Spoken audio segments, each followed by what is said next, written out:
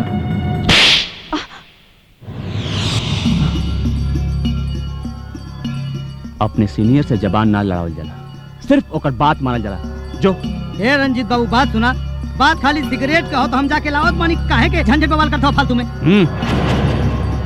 Cigarette तो यही लेके आई। जो रे, जो जो। यहाँ क्या कर रहे हो? अपने अपने क्लास में जाइए। जी जी, चला चला। जाओ। रंजीत के दंगा फसाद के अलावा कुछ ना सूझेला। न जाने एकर गुंडागर्दी कब खत्म हुई। और सुन, काम होला के बाद ना सबसे कपड़ा उपड़ा ले लिए, छोड़िए मत केकरो पास। और देख इना 10-10 रुपया के नोट सब में बांट के सबके यहाँ से रफू चक्कर कर दिए। ठीक है साहब। ठीक से? हाँ जी साहब, गाड़ी आ गई साहब। जय जयकार बोल बोल बोल। लाल बिहारी जी की, लाल बिहारी जी की, लाल बिहारी जी की, लाल बिहारी जी की, लाल बिहारी जी की, लाल बिहारी जी की, लाल बिहारी जी की, लाल बिहारी जी की, लाल बिहारी जी की, लाल बिहारी जी की। अरे जाओ जाओ, सब में बांट दिया। देखिए कोनो छूटे उठे ना। हाँ, सब में एक एक अपने हाथ से दे दिया। जी। भाई साहब, ई कोनो मन्नत रहला का? अरे ना ना भाई साहब, कोनो मन्नत उन्नत ना रहल। दरअसल अपन मन के शांति खातिर ये सब काम हम कुल करत रहिला। अरे वाह, बड़ा नेक विचार बा आपके। कभी हमरो गरीब खाना पर पधारी ना, यहीं बगले में घर बा। भगवान दास चौधरी नाम बा हमारा। हाँ चौधरी साहब, अरे बिल्कुल आई। मौका मिलते ही हम बहुत जल्दी आपके घर आए। अच्छा जी प्रणाम। भगवान दास चौधरी। अरे चौधरी साहब, ये मौका के तलाश में तो हम रहली। आई भो, जरूर आई तोरा घर। You idiot! का भइल? गाड़ी खराब हो गई बा। ओह शिट, का भइल हो? एंकर गाड़ी खराब हो गइल बा। अरे तुम इतना परेशान भइला का जरूरत बा? चला हम छोड़ देता नहीं। एकर कोनो जरूरत नहीं खे, हम चल जाए।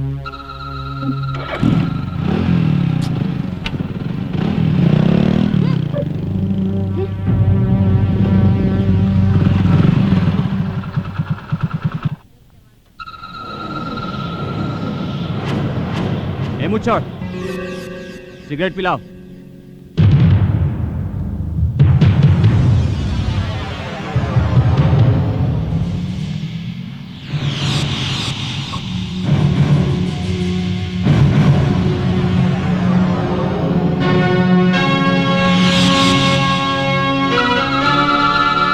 अरे हरामी, तोर भेजा फिर गेल बा। कॉलेज का थप्पड़ इतना जल्दी भुला गेले?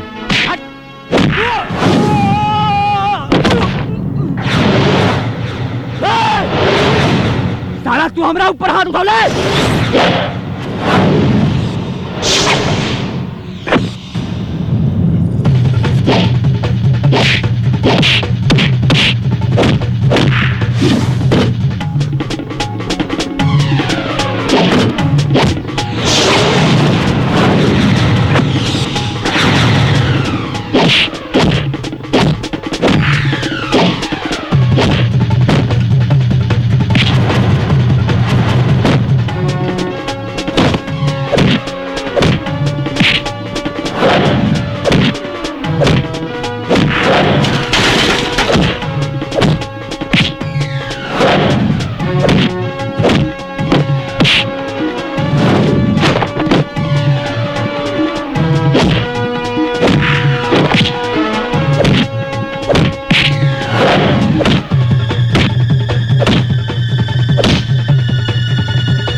वो समझ तो कि ऐसे छोड़ देनी है कि कॉलेज के अंदर रहनी है, और कॉलेज हमरा खातिर मंदिर समान बा। याद रही तो जीवन में कब्बो कोनो लड़का से सिगरेट मत मंगी।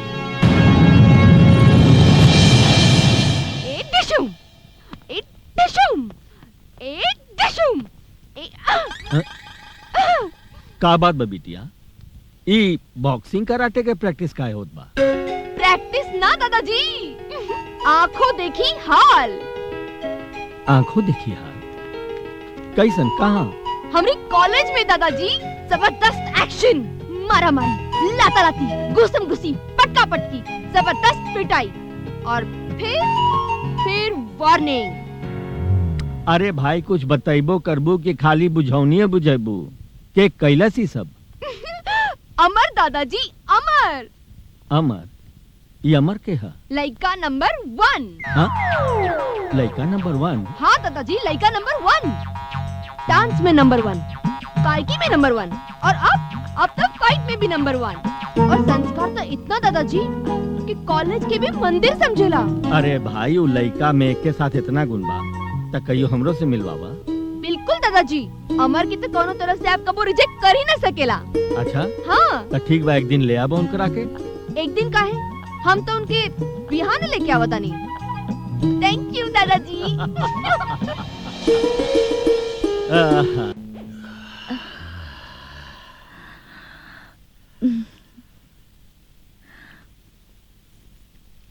अरे बड़ा मोट बा, सोने के है ना?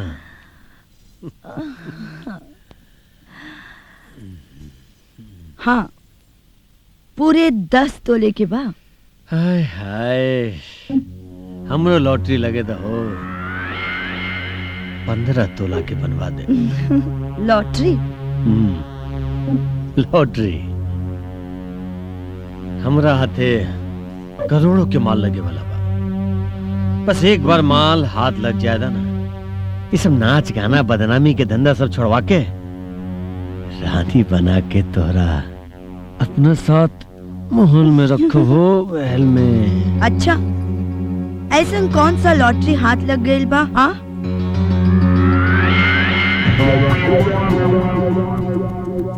दरअसल हमार बेटा के बिया एक करोड़पति लड़की से होके जात बा।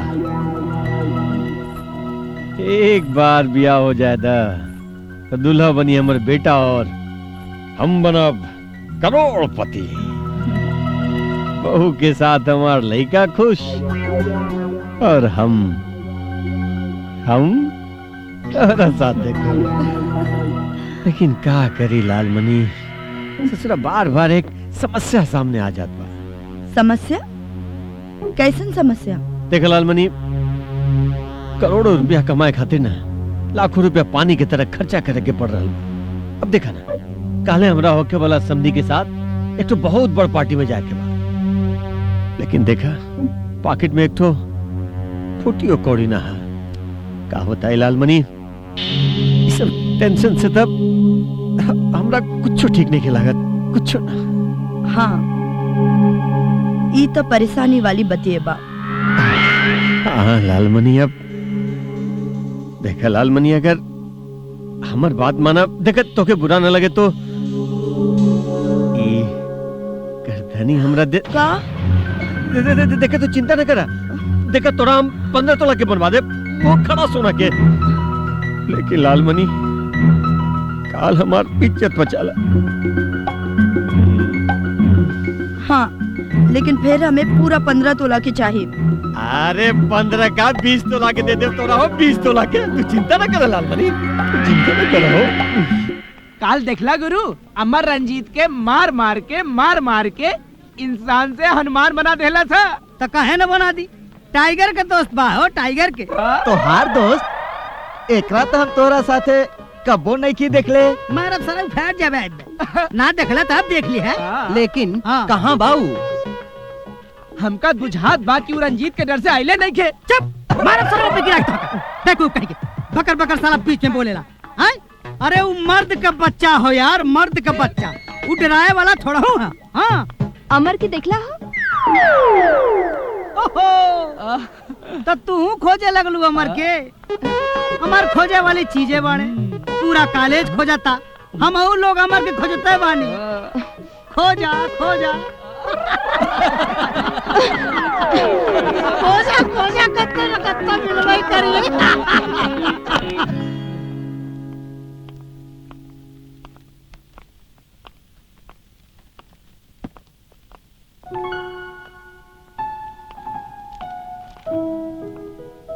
हाय। है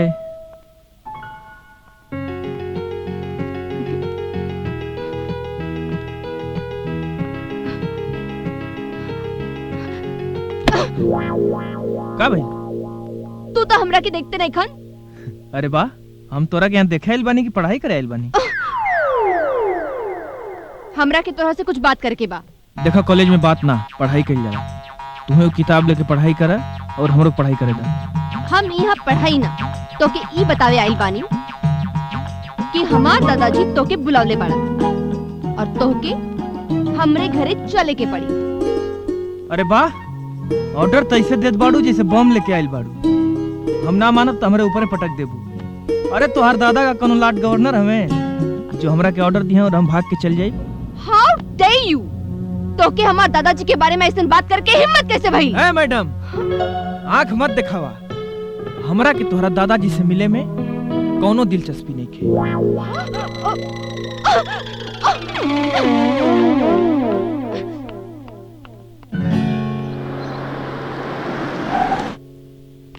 पता ना अपने आप की का समझत हो। तनी एक तारीफ का हो गई, दिमाग सातवें आसमान पे चढ़ गई। सीधे मुंह बातें नहीं की कर। रामू जी का बात है बिटिया? केकरा ऊपर इतना गुस्सा उतार रहा बाड़ू? अमर के ऊपर दादाजी। अमर के ऊपर? बाकी वो का है? दादाजी वो एक नंबर के अखरूबा कहता कि तोहर दादाजी को लाट गवर्नर हवे कि हम चल जाई। ओ तो ये बात बा। अरे तय में इतना परेशान होके के कौन जरूरत है? ना आइले तो ना आइले, उनका से मिले हम चल जाए। आपका भाई। थैंक यू दादाजी। यार बड़ा मजा आई, कमाल के एकदम कुल रहा है, समझ ले एकदम। कौन फिल्म में हो? ए भैया, अमर क्या है? हे मरते तो क्या अब यह ना पता कि कॉलेज में अमर के हा? कै साल से नौकरी करत हवा? 15 साल से। 15 साल से तब वही चपरासी हवा। हे मर्दे 15 साल में चपरासी से क्लर्क, क्लर्क से प्रवक्ता, और प्रवक्ता से प्रिंसिपल बन जाला, और तू अब हिले चपरासी के खूंटा चाप के पकड़ ले हवा। क्या बात है भाई? हम अमर पहचान ला। तो क्या ऑफिस में वो प्रिंसिपल साहब बुलावले बाड़े? अच्छा, प्रिंसिपल साहब? हे मर्दे तो बड़ा गड़बड़ बात हो। हम के लागत हो रंजीतवा से झगड़ा भइल है ना, प्रिंसिपल साहब तक खबर पहुंच गई। भैया जानना बड़ा कड़क मिजाज हिटलर का बाप हो। जा जा, अब राम ही जान बचाए, अब बेड़ा पार लगाए। कब से हम एक लाइन मारत तानी, अब ये ससुरी मुस्किया के गुदगुदा के भाग जाती है। खैर, मछली कटिया में फंसे से पहले पहले टुकटुकावे, यह टुकटुकावतिया। मैं आई कमिंग सर? कम इन। प्रणाम सर। तोरे नाम अमर हा? जी सर। तू यहाँ का करे आइल बाड़ा? सर दरअसल कालू रंजीत। काल की बात हम नहीं की करत, हम आवे वाला कल की बात करत बानी। का करे आइल बाड़ा? पढ़ाई करे सर। कौन सी पढ़ाई? Engineering diploma. के बात हो रहा घर में? बस माई बाड़ी। और पिताजी? बचपन में ही पिताजी की मौत हो गई सर, तो उससे हमार माई हमके पाल पोस के बड़ा कैनी। उनकर एगो सपना बा सर कि हम पढ़ लिख के एगो काबिल इंसान बनी। हम बहुत गरीब आदमी हैं सर। हमरा आज भी याद बा कि हमार माई हमरा के कॉलेज भेजे खातिर कौन कौन उपाय कैनी। ला बेटा, रख ला तोहरे एडमिशन और फीस के पैसा। माई हमके मालूम बा कि पैसा तू खेत और घर गिरवी रख के देत बाड़ू। बेटा, आखिरी समय में तो हर बाबूजी हमसे वचन ले रहले कि हमरे लइका के पढ़ा लिखा के खूब बढ़न आदमी बनई है। तू चिंता मत कर माई, हम तो आर सपना बाबूजी के देहल वचन जरूर पूरा करब। हमके मालूम बा बेटा कि तू हमार सपना अपन जरूर खेती बाड़ी पूरा गिरवी रख के दूसरे के मेहनत मजूरी करके हमार माई गुजर बसर करत बाड़ी। तब तक पढ़ाई के साथ साथ तो के पैसा के भी जरूरत होई। नौकरी करबा? नौकरी? हमरे ठो दोस्त के कारखाना बा, वहाँ इंजीनियर के पद खाली बा। कहा तो तुहार नौकरी हम वहाँ लगवा दें। ये कैसे हो सकेला सर? अभी तो हमारी इंजीनियरिंग की पढ़ाई भी नहीं पूरा भाई, और हमरा के डिप्लोमा भी नहीं मिला। आहा, वो सब तो हमरा ऊपर छोड़ दे। खाली तुहार नाम रही, काम तक केहू और करी, तो के जाके खाली तनख्वाह लेवे के बाद। ना सर, हम केहू के धोखा दे के हराम की रोटी ना खा सकते, और जौन चीज के लायक हम ना बानी वो चीज पे झूठ के सहारे कब्जा जमावे खातिर हमार जमीर इजाजत ना दी सर। अच्छा, अब तो जा सकेला। अच्छा, प्रणाम। नमस्ते।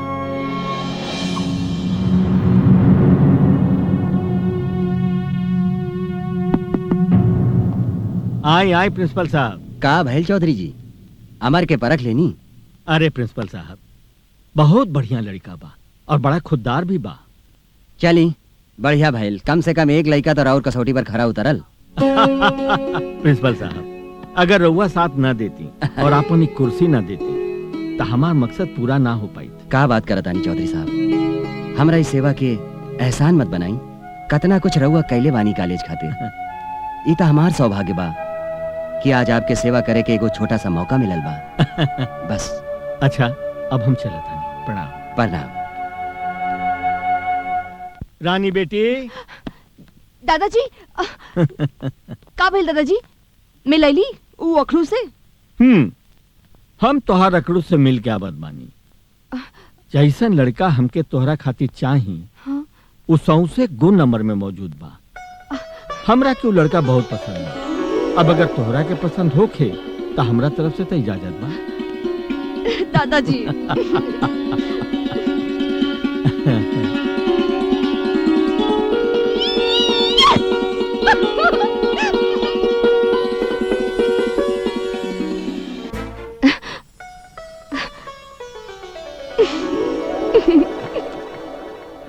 ठीक बा ना, मैडम से बात करके तुम्हें बताया। ठीक बा, लेक्चर के ठीक हो, लेट हो गया। घरे आई बना। ठीक है, चलो फिर मिलन जाए। हाँ, सही मौका बा टाइगर आज जहर कर दा।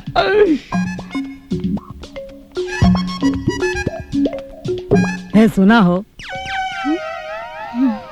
LLCC का किताब रख ले बड़ू। LLCC की किताब? ई कौन किताब होला? ओ, तो के ना मालूम? अरे LLCC का मतलब होला लौंग लपाटा चुम्मा चाटी। हम ई कुल किताब ना पढ़िला। का है? सरकारी शिक्षा पे कंपलसरी कैले बा। हमके ई कुल अच्छा ना लागेला। अच्छा, तो का अच्छा लगेला? तोहार जो। ओ, तो पहले बतौले हो तू, अब तक घसर घसर फसर फसर करके तीन चार सुना देले होती। ना, हमके तोहार ऊ जोक अच्छा लगेला जेमन तोहार नाम टाइगर पड़ल। ओ टाइगर, वो टाइगर वाला जोक थोड़ा हूँ, वो सच्ची घटना बा। अब तो के सुना दे। अब एक मिनट देखा कहा कि कुछ बात अकेले में बतावल जाला। यही नाते एजा ले आयल बानी। अब सुन, एक बेर हम रास्ता पकड़ के जात रहनी तो देखनी कि सामने एक शेर, और शेर हमके देख के दहाड़ल। हम कहनी है हट। अब कहता हट, अब कब जब कुश्ती लड़ब तब कुश्ती लड़बे। चलो अब हर से वो दौड़ और हर से हम दौड़। और साला जैसे झपट्टा मार के पकड़े तो हम पकड़ के हिलौनी साला, अब पकड़ के वनकर कलफरा सराउ के पटकनी धपाक। हम कहे अब बताओ बेटा, अब बताओ, बोल टाइगर हम हैं कि टाइगर तन? तो कहा था दांत चियार के गिड़ाई के, ए भैया तू ही टाइगर हो। अरे मोरी भाई हो, जब तू हंसलू ना तब करजवा हमार धक धक धक धक करेला। छोड़ा ना, क्यों देख ले? अरे हम कहे छोड़ी क्यों ना देखे, तू चिंता मत करा, हम हेजा ले वाली के देखी।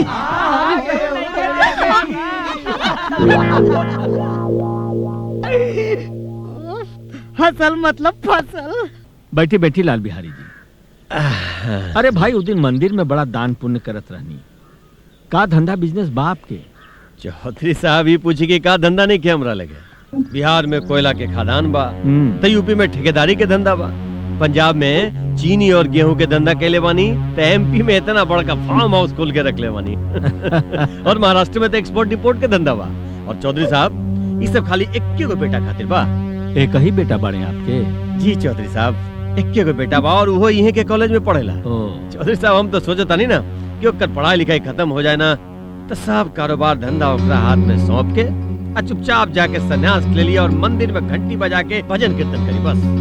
सन्यास ना लाल बिहारी बाबू, हर माँ बाप के एकरे अलावे भी एक और जिम्मेदारी होला, अपना बाल बच्चा के बढ़िया से शादी ब्याह करके ओकर घर बसा दे। चौधरी साहब अब शादी ब्याह के बारे में तो हमार विचार तो दुनिया से एकदम अलग है। दहेज के दम एकदम में खिलाफ बानी चौधरी साहब। हम तो ऐसा बहू चाहतानी कि एक जोड़ा में बहू बन के हमरा घरे आ जाए। और हाँ चौधरी साहब, हमू घर में तो अपन बेटा के ब्याह हरगिजे न करब जे हमरा बेटा के घर जमाई बनावे के बारे में तनिका सोच भी ले बस। अब देखिए ना लाल बिहारी, हमार और आपके विचार कितना मिलत जुलत बा ना कितना अलग बा। अलग बा। हम तो अपना पोती के ब्याह ओ से करब जे हमारी करोड़ों के जायदाद संभाले और हमरा साथ घर जमाई बन के रहे।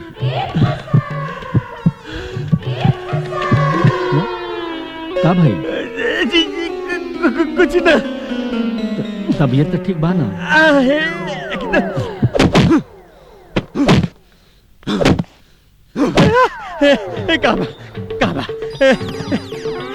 का कहा बा? अरे ससुरा छुरी का बा? छुरी का बा? छुरी का होई? अरे छुरी का है बाबूजी? मिल गए छोड़ छोड़ बाबूजी, छोड़। हम कहा था बाबूजी, हम कहा था छोड़। बाबूजी का भइल बा? काहे अपन जीभ काट चाहता नहीं? का बताइए का बताइए, सब बनल काम बिगाड़ के आ गए नहीं हम। इतना मुश्किल से बात बनल रहे। रानी के दादाजी रानी के साथ तो हर भी आता है करे ही जात रहे कि हमरा मुझसे निकल गए कि हमर बेटा घर जमाई न बनी रे बाप। सब बनल काम बिगाड़ गए। सभी जुआन की वजह से कम काटा हम कहा बाबू छोड़ छोड़ छोड़। यह तो हर जवान फिसल जाता और रानिया हमार हाथ से निकल जाती है।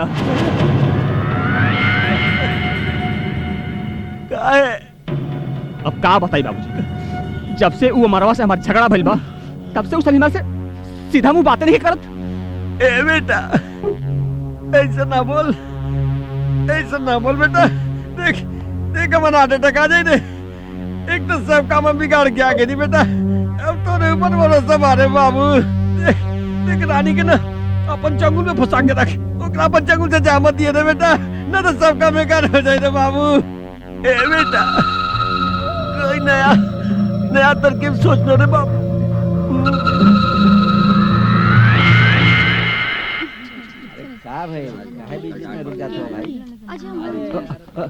अरे रानी रानी, हमरा के तोरा से कुछ बात करे के बा। हम यहाँ पढ़ाई करे आयल बनी, बात करे ना। मोहब्बत करा, प्यार करा, जीवन में ऐसे करबो तबे मजा आई। अरे टाइगर, अमर के देखला? अमर का बताई, हम तो नहीं ढूंढत हई। और जब कतो ना मिला समझ ला लाइब्रेरी में होई। हां आओ चला। ए टाइगर, हां ऐसे काहे जात बड़ा? अब का बताई, संगत से गुड़ होत हैं और संगत से गुड़ जात। बांस फांस और मिश्री एक के भाव पिकार। का मतलब? मतलब ये है कि हम कॉलेज में पढ़े आयल हई, एक गुंडा मवाली बने ना आयल हई। अब चल रानी, हम जे गुंडा मवाली नहीं बने आयल, हमरा के अपन गलती का एहसास हो गेल बा। अगर तो के अपन गलती के एहसास हो गइल बा तो के अमर से माफी मांगे के पड़ी, काहे से गलती तोहार बा। ठीक बा रानी, तू जैसन कहबू हम वैसन करब। तो ठीक बा, चला अमर के पास। चला।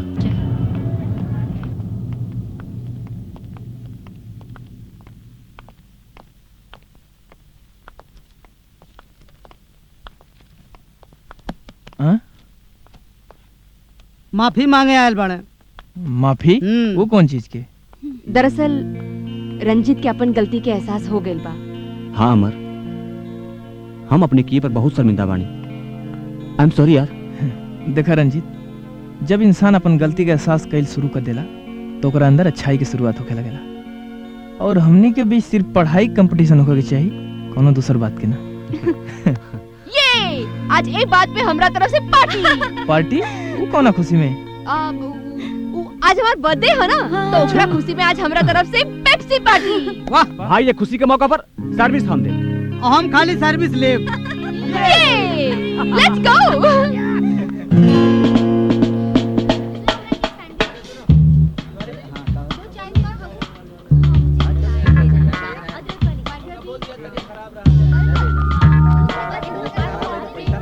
भैया जी आज हमरा तरफ से सबके पेप्सी पार्टी। ठीक बा मैडम, हम भेजा तानी। सुनो भाई लोग, आज रानी मैडम की तरफ से सबन लबन का पार्टी।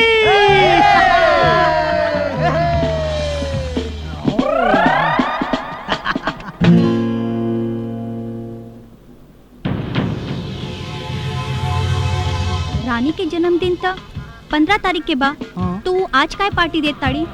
ई सबसे ऊ सबसे तोहार का मतलब? पार्टी मिला था तो पार्टी ला। ई पी है हमार रानी मैडम, और पी के जब लड़खड़े हैं उनके अपना कोरा में उठा के उनके घरे तक पहुंचाए। Happy birthday to you Rani. Rani specially तोहरा खातिर। Thank you. और अमर है तोहरा खातिर। Thank you. हम होगा टाइगर है तोहरा खातिर। जियो बेटा। और बबली है तोहरा खातिर। Thank you. ए लइकवन के दा।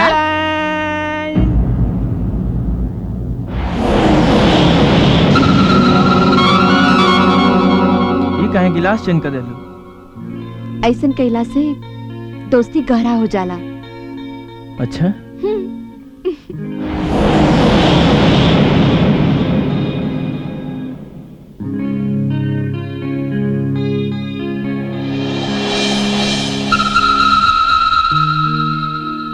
अब का भाई?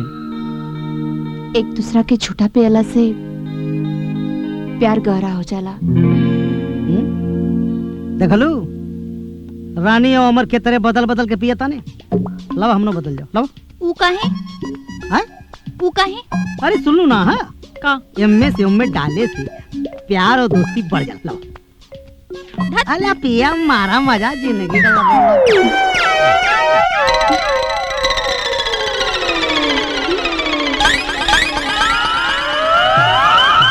अरे तू तो हमरा के दुद्दू को लौकत बड़ा। तू हमके दूगो देखात बाड़ू। अच्छा, आज तो बहुत खूबसूरत लागत बाड़ू। आइजा ना। ए हाँ? हम तो उसे कुछ बात कहल चाहता नहीं। तो कहा ना।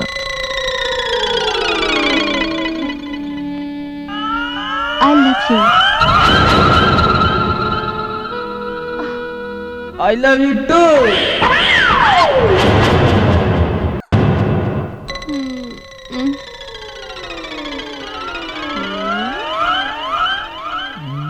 ऐसे का घूरत बड़ा लोग है? हाँ? बतावत काहे नहीं खा? ये सब का हो रहल बा?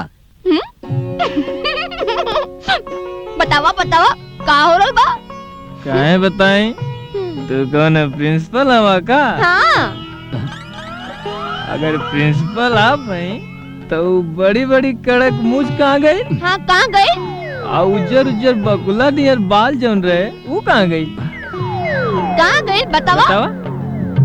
देखा, तोहरा लोगन के पहला और आखिरी गलती समझ के हम माफ कर देता नहीं। आगे से ऐसा गलती ना होके के चाहिए। चला जा यहाँ से, चला। कमाल बा, कॉलेज में नकली प्रिंसिपल आ गई बा। चल रे सोनिया। हाँ चला।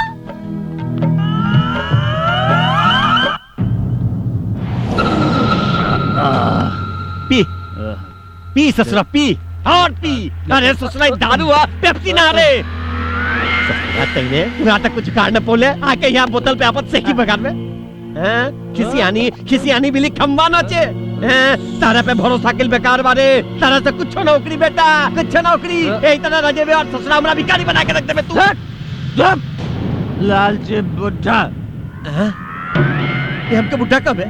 लालची बुढ़ा बोल पे।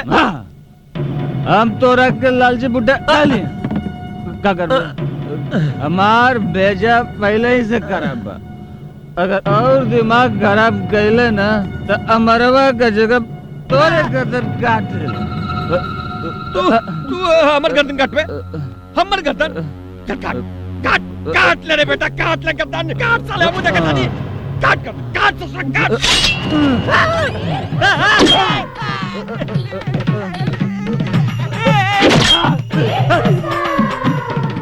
बेटा दे हम तो बाप ही दे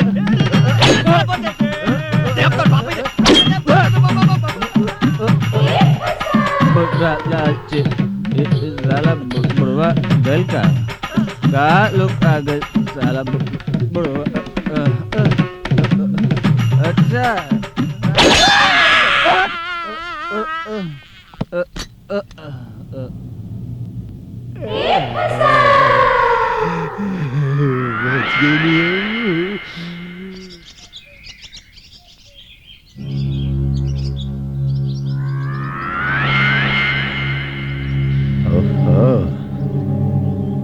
आ गईला हमार बबुआ। लागता कि हमार बेटा के रात के नशा उतर गई। सॉरी बाबूजी, रात में हमसे गलती हो गई। अरे सॉरी मत बोल, सॉरी मत बोल बेटा, तू सॉरी मत बोल। अगर हम काले टेबल के नीचे ना आई ना तो सॉरी सुने खातिर हमारे गर्दन ना बचे। ससुर हाथ तलवार ऐसे भाजता है जैसे हम तोर बाप नहीं करो दुश्मन है साला। अब क्या बताइए बाबूजी, जब से मरवा के बारे में सोचता पता नहीं कहा है हमारे दिल दिमाग में आग लग जाता। आग लग जाला, आग लग जाला। अब तू अमरवा के बारे में सोचल छोड़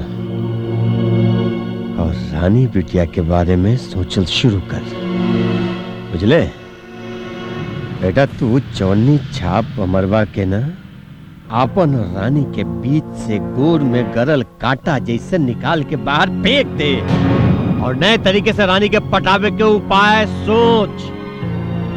और हम तो बेटा तो रानी के दादाजी के दिल में आपन जगह बनावे खातिर कोनो नया पैतरा सोचे। बुझला बेटा? हाँ बाबूजी। लेकिन रानी तू हमके अपना घरे कहाँ ले आत बाड़ू? कुछ और काम से। कुछ और काम से? होना काम से? भीतर चला, पता चल जाए। हाँ चला। आवा जल्दी आवा, आवा जल्दी चला चला। अरे चिंता कैला के कोनो बात नहीं खे, मंत्री जी से बात हो गई बा। हाँ हाँ अच्छा प्रणाम। दादाजी। ये तुम्हारे दादाजी? हाँ प्रणाम। हाँ हम ही हैं इनका दादाजी, प्रिंसिपल ना। अरे खुश रह, आबो बेटा आबो।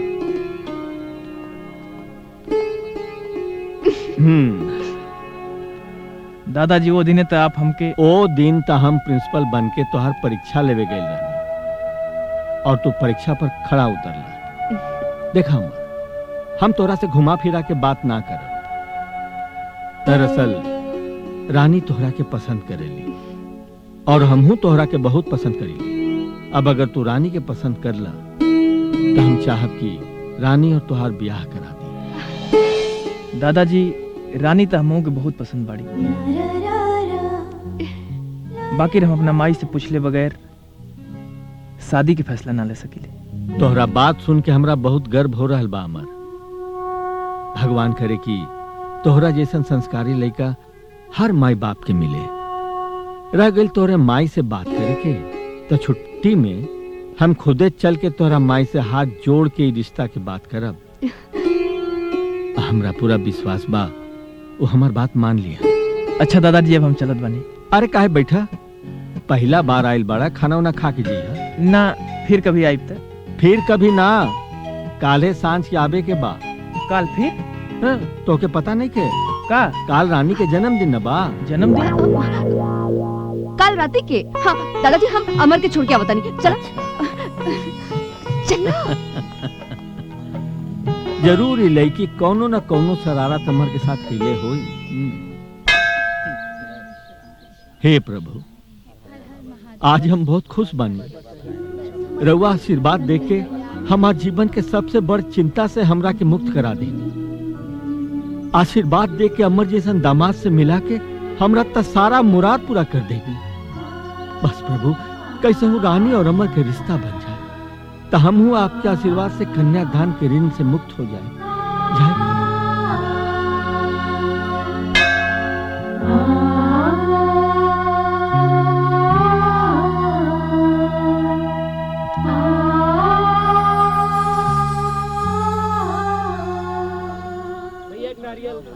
अरे लाल बिहारी बाबू नमस्कार। अरे प्रणाम चौधरी साहब। ए बेटा पहुंचो पहुंचो इनकर। प्रणाम दादाजी। खुश रह। ये आपके लड़का हो उनका? जी जी चौधरी साहब, बस ये कोई इकलौता बा जेकरा खातिर इतना ताम झाम से बनोले वानी हम। अरे तो बड़ा संस्कारी लड़का बा।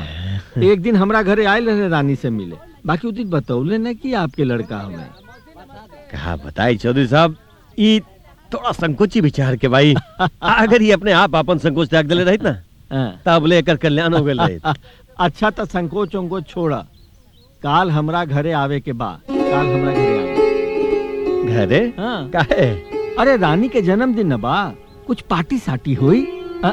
और ये खुशी के मौका पर हम एक खास ऐलान रानी के बारे में करे जा रहल बानी। इनका के साथे जरूर लेके आए। अरे चौधरी साहब, में बोले के बाद हमनी जरूर आए, जरूर आए। ए बेटा पहुंचो पहुंचो। अरे खुश रह, खुश रह। अच्छा हम चलत हन। जी प्रणाम प्रणाम प्रणाम चौधरी जी। ऐ ससुरा उधर मत देख, लगता कि तीर एकदम जाके निशाने पे लागल बा। जय हो प्रभु जी। अरे बहुत दयालु बाबू जी। जय हो जय। प्रणाम कर प्रणाम कर। और सब ठीक जियो, बाटे? बेटा हाँ। हाँ नमस्कार नमस्कार। अरे भाई बहुत बढ़िया भाई हुआ।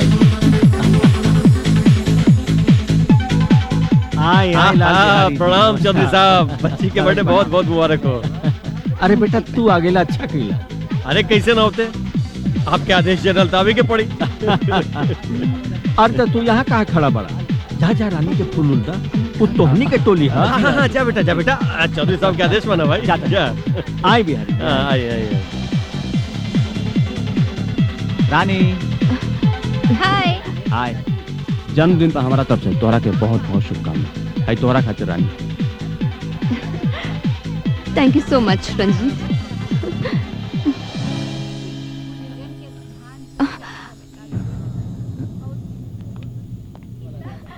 अमर, काहे इतना देर लगा देला? सॉरी थोड़ा लेट हो गया। ई का छुपावा तारा? कुछ न। अमर, वाओ, हाउ स्वीट, कितना सुंदर बा। रानी दरअसल इतना बड़ पार्टी में हम पहली बार आइल बानी, तो हमरा ये ना पता रहे कि एगो फूल ना बल्कि बहुत बड़हन गिफ्ट दिया जाला।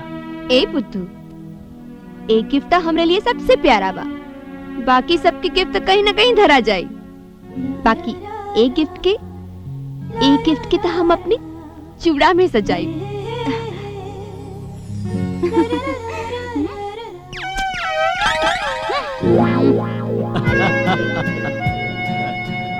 अरे अमर, पार्टी के तैयारी हो चुकल बा, तोहरे तो इंतजार रहल है। चल चल के केक काटा जाए। अब हाँ चली। नमस्ते अंकल। हाँ हाँ।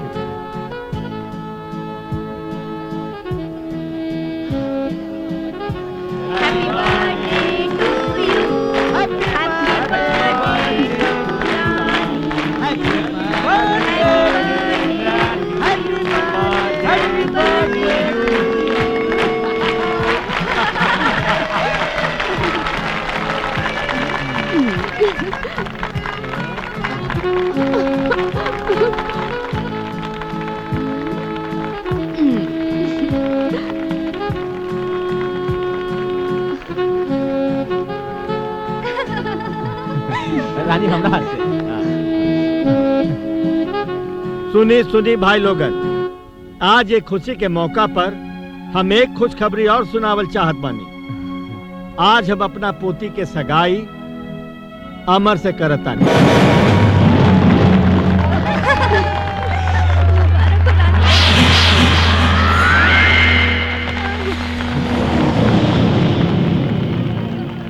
हमने तो यहाँ आके उल्लू बन गेली बेटा। अब अहिन तो बाबूजी खाली उल्लू बनल बढ़ी जा, कुछ देर और रुके के त गदहा बन जा। चली यहाँ से बाबूजी, चली। चल बस बस ऐसे रोक ला भाई। कितना भइल भाई? 50 रुपये। इला ठीक बा।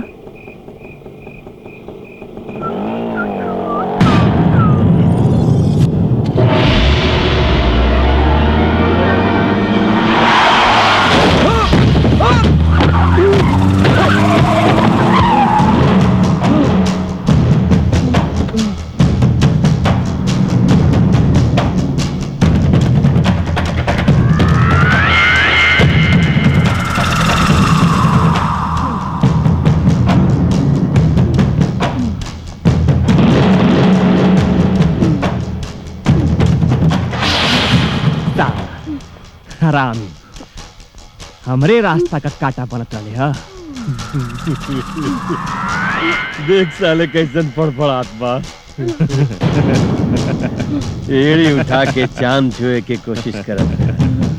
जो जो जाके ऊपर चांद के सैर कर, आज जीवन भर रानी के इंतजार कर।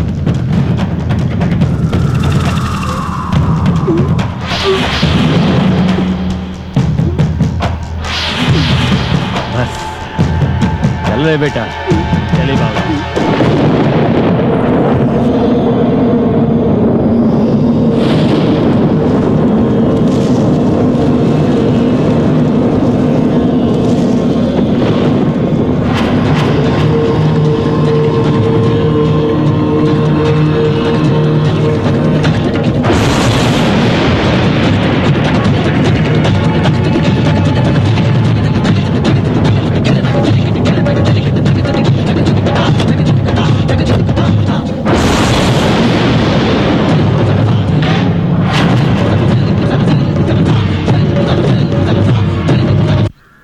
का बताई नगीना, कल रात हम अपने लड़का के विषय में बहुत खराब सपना देखनी।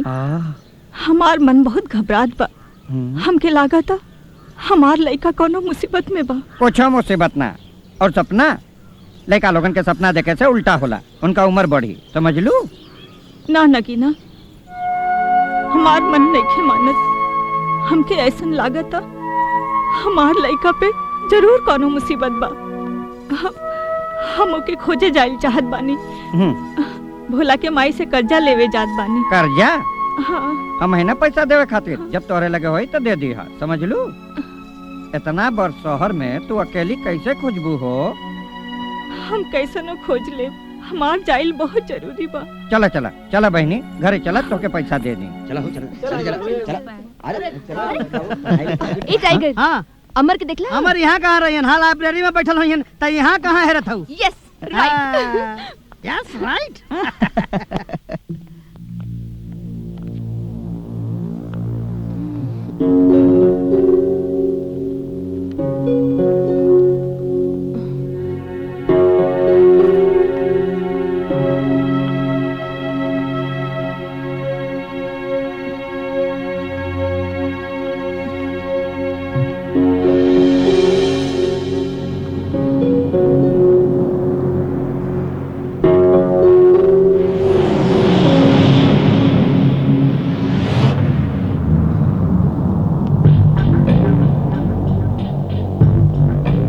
रानी केकरा के खोजत बाड़ू?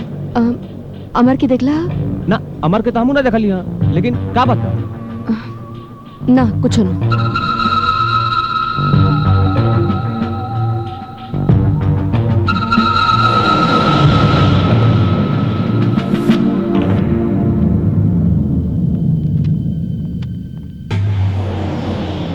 खोज कॉलेज का, दुनिया का कौनो कोना में ना मिली हुआ।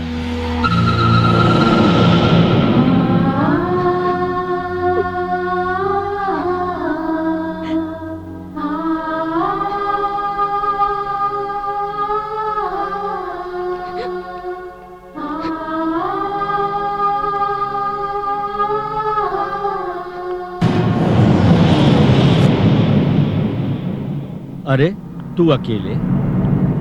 रानी कहाँ बड़ी? रानी? कौन रानी? कमाल बा। अरे तू रानी के नहीं खजानत? हम कोनो रानी वानी के नहीं जानत। तय कर मतलब कि तब तो तू हमरो के नहीं खजानत। हम तो के कैसे नहीं जानत? हम तो तोरे पूरा खानदान के बारे में जानत हनी। तुम्हार नाम भगवान दास है, तोरे बाबूजी का नाम रामदास है, दादा के नाम भोला दास है और परदादा के नाम भवानी दास चौधरी है ना। बाकी तू हमरा बारे में इतना सब कुछ कैसे जानेला अमर? अमर? कौन अमर? हमार नाम अमर ना, चित्रुस है। चित्रुस? हाँ, हम भगवान के भेजल दूत हैं। भगवान तुम्हार पूजा पाठ से खुश होके तुम्हार विनती स्वीकार कर लेने वाले। 40 दिन बाद तुम्हार मृत्यु होके वाली बा। का सोचे लगे? हमके 40 दिन तोरे साथ रह के तुम्हार मदद करे खातिर भेजल गइल बा। अब जौन भी तुम्हारा अधूरा काम बा ओके पूरा करला। देखा हम जानत है हमरा बारे में तो सब कुछ हमार पोती रानी से जान के तू हमरा साथ मजाक कर रहल बाड़ा। मजाक? मजाक तोरे जैसन तुच्छ प्राणी करेला। झूठ, कपट, छल, धोखा, बुराई ये सब इंसानन के प्रवृत्ति होला, हम लोगन के ना। ये कैसे हो सकेला? जौना सूरत में हम तोहरा के अभी देख रहल बानी, इस सूरत तो अमर के है, जेकरे साथे हम अपना पोती के रिश्ता तय कर चुकल बानी।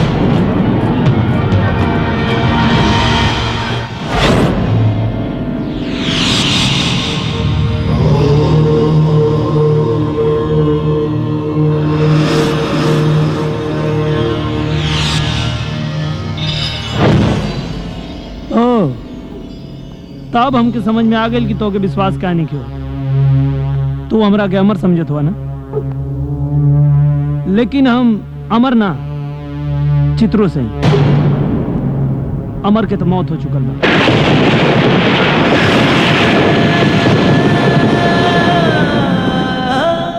अमर के मौत हो चुकल बा? हाँ भगवान दास चौधरी, सच्चाई देखल चाहता रहा।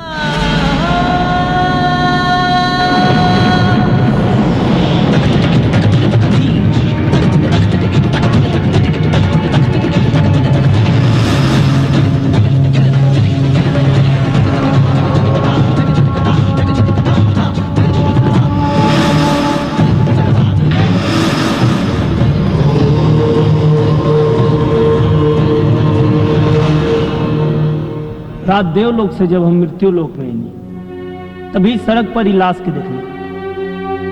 इस सुंदर शरीर देख के हमारे मन में विचार आई कि या तो लोग एके जला दी हैं या तो दफना दी हैं, और ना ही तो फिर इस सड़ गल जाए। और हमके 40 दिन तक एगो इंसान के साथे रहे के बाद, तो काहे ना हम वो इंसान के रूप में रही। यह सोच के इस शरीर के धारण करें। चित्रुस तोहरा के मालूम नहीं कि तू अमर के शरीर धारण करके कितना बड़ा मुसीबत खड़ा कर देले बड़ा। मुसीबत? अगर तू हमार मदद करे आई बड़ा तो फौरन अमर के शरीर ले जाके कहीं छोड़ आओ। शरीर छोड़ावा? लेकिन काहे? ए ले कि अगर हमार पोती रानी तो के शरीर में देख ली तो गजब हो जाए। एक पहले क्यों देखे तू इस शरीर के ले जाके कहीं छोड़ आओ। ठीक बा चौधरी, जैसन तो आर मर्जी।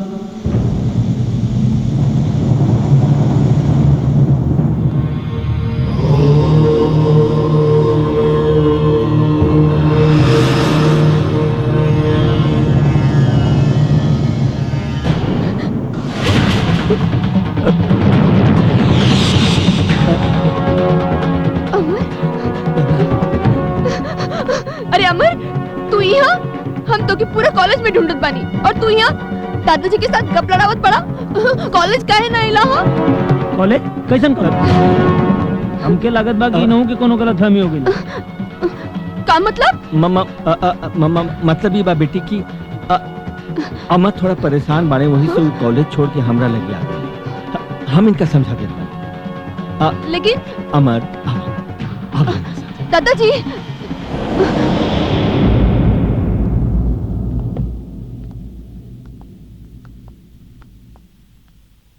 हमके यहाँ कहाँ लिया बड़ा? चित्रुस, रानी के पता न लगे के चाहे कि अमर के मौत हो चुकल बा और तू उनका शरीर धारण कर ले बड़ा। हम के उसे झूठ ना बोल सकिला। जौन झूठ के ओके जिंदगी बचा दे ऐसा 100 झूठ एक सच के बराबर होला चित्रुस। तो एक सच हमार पोती के मौत के कारण बन जाए। मौत के कारण वो का है? कैसे कि रानी अमर से बहुत प्यार करेली। ओकरा जैसे पता चली कि अमर के मौत हो चुकल बा तो वो अपन जान दे दी। चित्रुस तू हमार मदद करे आयल बाड़ा तो कृपा करके हमार मदद करा। यही मोह माया के चक्कर में ही फंस के इंसान सैकड़ों जन्म से मृत्यु लोक के चक्कर लगा रहा बा। जकरा के तू मोह माया कह रहा बाड़ा वो प्रेम है जकरे बसीभूत होकर भगवान बार बार धरती पर जन्म ले ले। तो के का प्रेम के शक्ति का अंदाजा हुई। काहे कि तू भगवान नहीं खा, भगवान के भेजल एक दूत हवा दूत। खैर हमके प्रेम और मोह माया से काले बजे होगे। हमके यहाँ तो आर मदद करे खातिर भेजल गइल बा। हमके का करे के बा ये बताओ। देखा रानी तोहरा के अमर के रूप में देख ले बा और अब तो क्या हमेशा अमरे बन के रहे के पड़ी, ओकरे ऐसा व्यवहार करे के पड़ी। और ही राज रानी के सामने हमेशा राजे रहे के चाहिए। आगे आगे जो हो देखल जाए। ठीक बा, जैसन तुम्हारी मर्जी। ऐसा का बात भइल कि दादाजी के अमर के इतना समझावे के पड़ल है।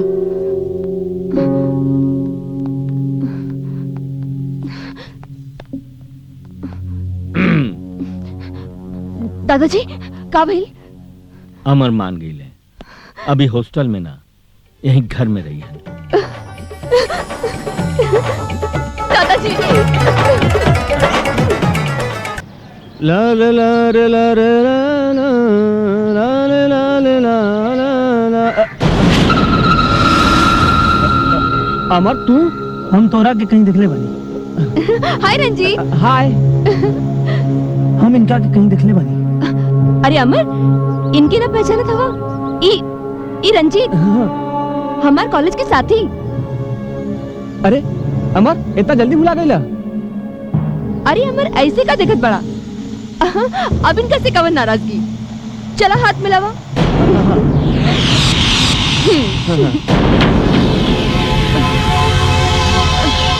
By bye. चला इला अब चला बैठा। अमर बेटा बेटा अमर बेटा बेटा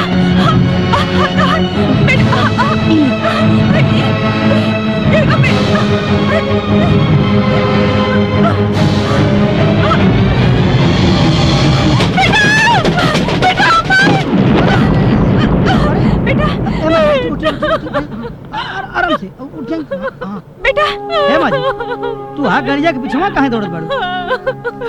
हमार बेटा अमर है। बेटा तू तोहार बेटा हो?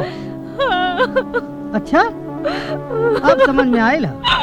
हे माजी जब से ही चौधरी सेठ के घर जमाई बनल बने तब से इनके क्यों लौकत नहीं की। उनके आंख में धन दौलत के पर्दा चढ़ गए। उनके खाली एक आदमी लौकत हो रानी। हित मीत सबके भुला गए बाणे। रानी? हाँ माजी। घर जमाई? हाँ। हम कुछ समझत नहीं थे। हमारे साथे घर चला। हाँ। हम तोहरा के सब समझा दे। अब बेटा तू के? माजी हमारा अपराध ही है कि हम तोहरे लड़का अमर के दोस्त। ये हमारी गलती है। तू जिंदा बा? हाँ बाबूजी हमारा जिंदा बा। हम ओकरा से अभी ने मिल के आवत है। अरे ससुराले की नहीं हो कैसे गइल? अरे हमने दोनों मिलकर मारने रही ना ओकरा। उसे साबत कैसे गइल? इहे तो हमारो समझ में नहीं आवत बाबूजी कि उ साला जिंदा कैसे बच गई। और सबसे ताजुब का ई बात बा कि उ साला हमारा के पहचानलस ना। अच्छा ए बेटा चल कोनो बात नहीं है, लेकिन बेटा सुन जबले हम पता न लगा ली कि सच्चाई का बा तो हरामी बचल कैसे, तबले तू अमरवा से सावधान रहिए बेटा। ठीक बा बाबूजी सावधान रहिए। प्रभु ये आप हमके कौन धर्म संकट में डाल देनी प्रभु। अब तो हमरा अपना आगे कुआं और पीछे खाई दिखाई देत बा। मौत के पैगाम लेकर आप ऐसा एगो दूध भेज देनी जो हमार पोती के मौत के कारण बन जाए प्रभु, हमार पोती के मौत के कारण बन जाए। आप ही कुछ रास्ता दिखाई प्रभु, आप ही कुछ रास्ता दिखाई कि हम क्या करें, हम क्या करें।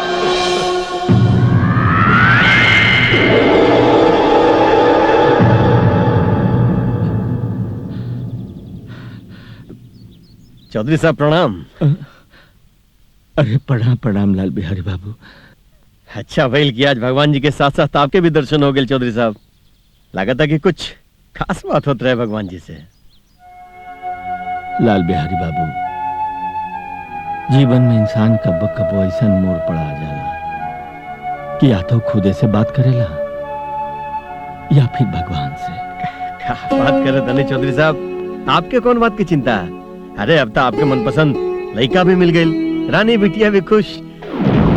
और सुन लिया चौधरी साहब की हमर आपके साथ ही आकर हवेली में रह लागल है। हाँ साथे रहत बड़ा। अच्छा अब हम चलत बानी। चौधरी साहब, अरे रे रे चौधरी साहब, हमार बेटा हमके वापस कर दी, हमार बेटा हमके वापस कर दी। मगर कौन बेटा आप हैं के? दादाजी हाँ? ई अमर कमाई है, गांव से आयल हैं अमर के लेवे खातिर। आप लोग पैसा वाला बानी, पैसा से कुछ भी कर सकेले, बाकी हमार धन दौलत सब हमार बेटा बा। हमरे बुढ़ापे का सहारा बा। आप लोगन की वजह से वो हमरा के पहचानत नहीं के। देखिए अमर के दिमागी हालत ठीक नहीं के। का? ओकर दिमागी हालत ठीक नहीं के? ही का कहत बानी? यही से हमार बेटा हमके पहचान ना पौलस। साहब, हमार बेटा जौन हाल में भी हो, हम ओके लेके अपने गांव चल जाए साहब। अच्छा ठीक बा, आप उनकर माई हैं, जैसन आपकी इच्छा। आई आई।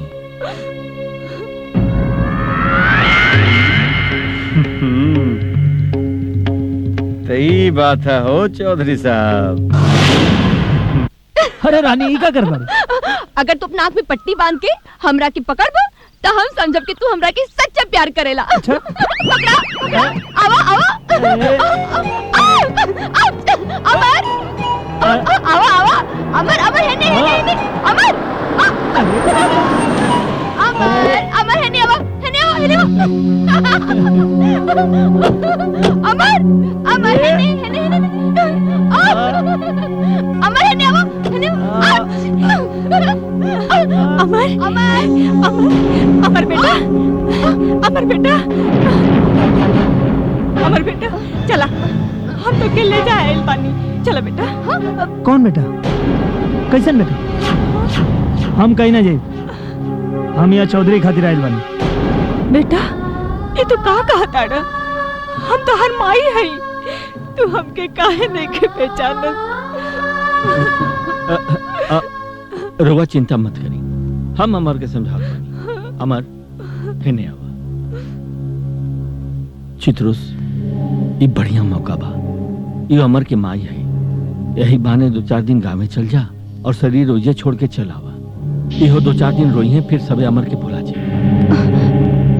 अमर कमाई है, ओके लेवे आयल है। माई प्रणाम।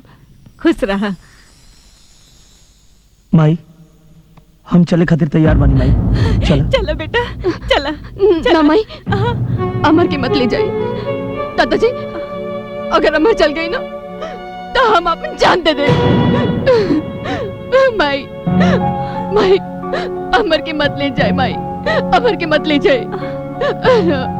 अमर हमारी जिंदगी बन चुकल बड़े माई, हम उनका बगैर ना जी सके नहीं, हम ना जी सके नहीं माई।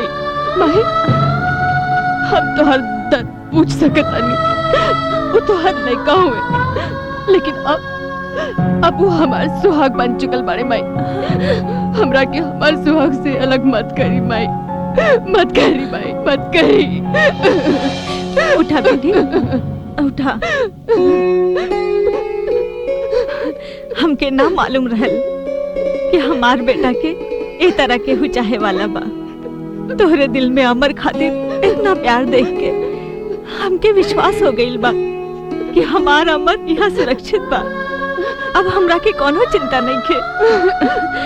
अमर तो हार बा। भाई देखा भाई, सब मामला सुलट गई। मिठाइया कहाँ हो? ली साहब, की रसमलाई खाई। अरे बाप रे बाप, ये तो हमारा फेवरेट है जी। ओए हाय हाय हाय हाय हाय।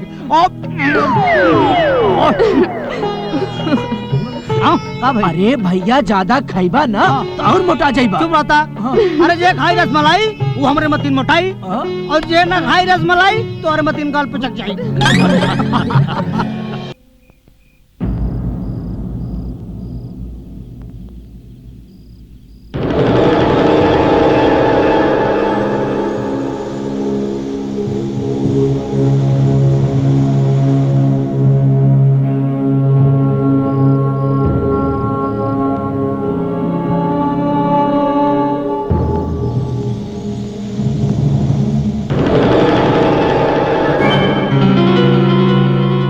अरे चित्रुस, तू यहाँ? हाँ, हम यहाँ ई कहे खातिर रहनी है कि अपने बेटी के समझा दा। का भइल? का भाई? अरे 10 दिन से हमके परेशान कर रहल बिया। कबो यहाँ छिड़तिया, कबो वहाँ छिड़तिया, कबो गाल पे चुम्मा लेतिया तो कबो होठे पे चुम्मा ले लेतिया। देखा चौधरी, ओकरा के समझा दे। जब वो हमसे लिपटेले चिपटेले तो हमके बहुत परेशानी होले। हमके बहुत अजीब लगेला। कह दे हमके परेशान मत कल करो। अरे वो तो के परेशान ना करेली, वो तो तुझसे बहुत प्यार करेली। बाकी चित्रुस, हम चाहतानी वो जितना तुझसे प्यार करेली वो से ज्यादा वो तुझसे नफरत करे। अगर तू ओकरा से पीछा छोड़ावल चाहत बड़ा तो जौन हम कहत बानी चुपचाप तू करत जा। अरे उसे पीछा छोड़ावे खातिर हम कुछ करे के तैयार बानी। बताओ क्या करेंगे? एक मिनट। हाई देखा, हाई एक बार तू के पी ले बना तो समझ ल तोहार पीछा ओकरा से हमेशा खातिर छूट जाए।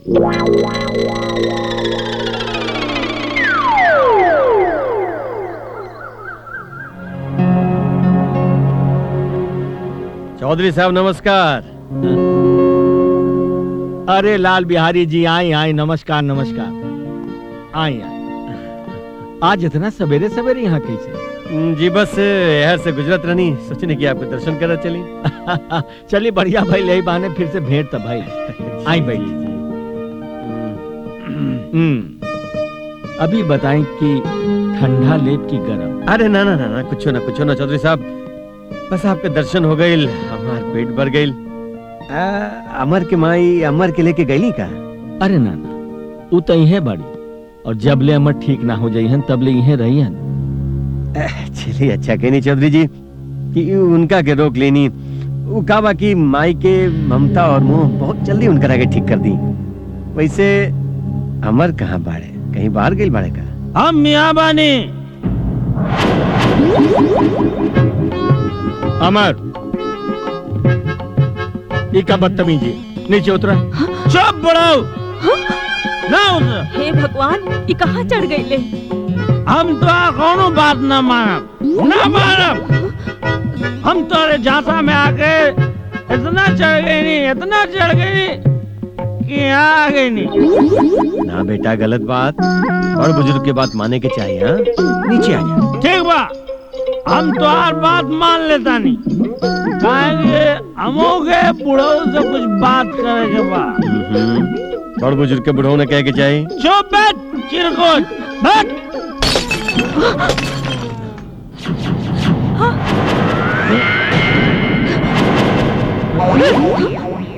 बुढ़ो, तो हमरा के फंसा डाला। हम यहाँ कोने काम से आए रहे, हमरा के कोने काम में लगा देला। हमार नाम बदल देला, हमार काम बदल देला।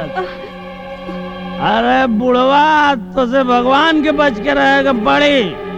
आज ये अमर ई का तरीका हो। काका ले जा इनकर आके।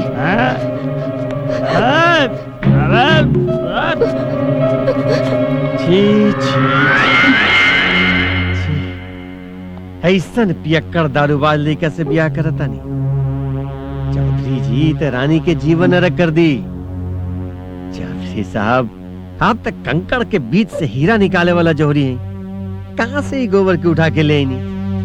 खैर अब राम बचाए अपना रानी बिटिया के पियक्कड़ से। हम जाते हैं चौधरी जी, प्रणाम। राम राम।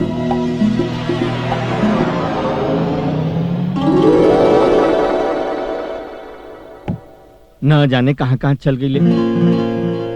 अरे तो के कहां कहां ना ढूंढ लिया, तू ऐजा बैठल बाड़ा। अरे बाकी आ तो तू कमाल कर दिला। सबके मन में इतना नफरत पैदा हो गई कि कुछ कहे के बातें नहीं खे। पहले ही बतावा कि उ रहे का जोन तू हमके देले रहला। अरे वो तो सोमरस रहे। का सोमरस? हाँ राक्षसी पे पदार्थ। छी छी छी छी छी छी, अमृत पान करे वाला के राक्षसी पे पदार्थ पिया देला तू।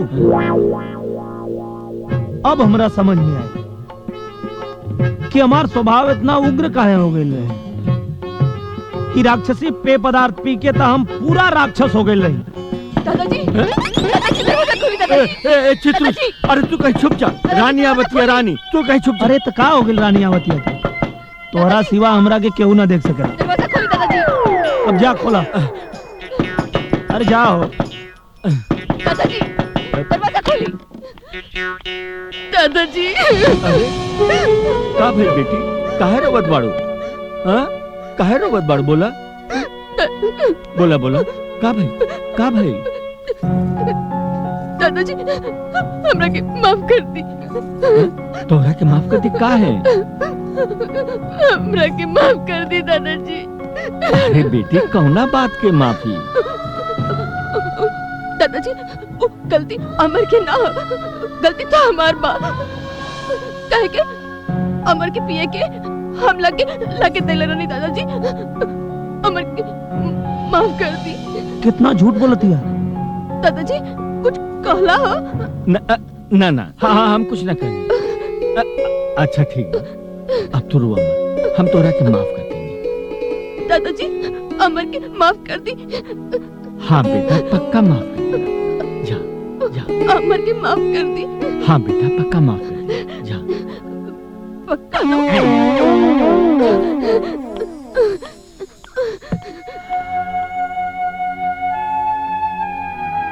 देखला चित्रुस, हमार पोती रानी अमर से कितना प्यार करेली। अरे ओकरे प्यार के चलते हुए आज हमरा से झूठ बोल देली, अपने दादा से झूठ बोल देली कि कहीं हम अमर के रानी से अलग न कर दी। कितना प्यार करेली। हाँ बेटी, अमर के कोनो ओझा तांत्रिक के दिखावे के पड़ी। कहे से कि हमार बेटा ऐसा ना रहे। ओकर उठल बैठल बोलल चालल बात बात में भुला जाइल। ये देख के बुझाता ओकरे ऊपर कोनो भूत प्रेत के साया बा। भूत प्रेत का साया? हाँ, हम तो कोनो ओझा तांत्रिक के नहीं के जाना। हाँ, टाइगर के जरूर मालूम हुई है।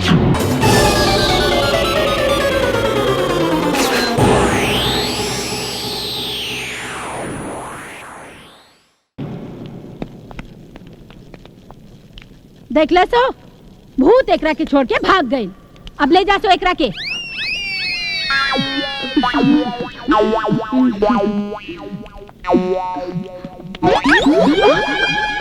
हाँ भाई पलाई ना, ऊ पैसा हम ना दे। उहे 50,000 रुपया हम अपने हर्जे गर्जे खातिर धैले बानी। जरूरत पड़े पर हम कैसे मांगे जाए? हमरी रानी देखा, ओकरा खातिर हम बानी ना हो, तू काहे चिंता करत बाड़ू? लेकिन ए लालमनी देखा, ये एगो अड़चन बचल बा। कैसे करके एकरा संभाल ले बाबू? ए बाबू तोहार इज्जत संभालत संभालत हम एक दिन कंगाल हो जाए, भीख मांगे के पड़ी। अरे कैसन बात करत ताड़ू? हाँ, हम तो के महल के रानी बनावे के चाहते हैं, तू भीख मांगे के बात करत ताड़ू? काहे ना कहीं यहाँ से इतना रुपया पैसा गहना जौरात सब लेके गईला, ले आइला को वापस। तो देखा तारा एक एक रुपया की एक एक पैसा के हिसाब लिख ले बानी हमी में देखा। अरे ला अपने हाथ से देखा। ये ना इमे उहो लिखल बा जौन हम तोहरा से मांगे आइली हां। अरे इतना ही ना देखा, इमे उ सब लिखल बा जौन हम तोहरा के देवे के सोचले रहली। 5 लाख के जेवर देखो ऊपर, 5 लाख के जेवर, एक ठो मारुति कार और एक झुलवा वाला घर तोहरा लेल सोचले रहली। देख लो तो खुद। हाँ लिखल बा। अरे छोड़ा तू, छोड़ा तू हमरा समझ नहीं खट्टू, ऐसे नहीं खट्टू समझ तू हमरा। काहे रिसियात बाड़ा, हम देता नहीं ना। अरे हट रुका, लेके आवत नहीं।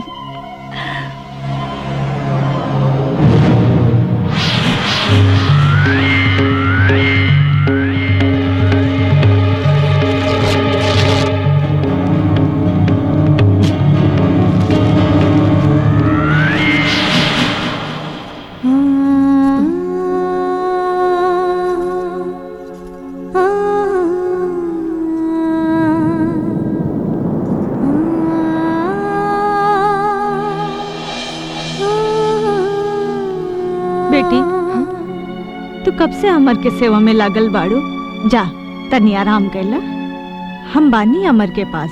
ना माई, अमर के ए हालत में छोड़ के ना ही हमके आराम मिली और ना ही चैन। आप चाहे आराम करें, हम एजा रुकब। ठीक बा, कोनो जरूरत होखे तो हमके बुला लिहा। ठीक बा माई।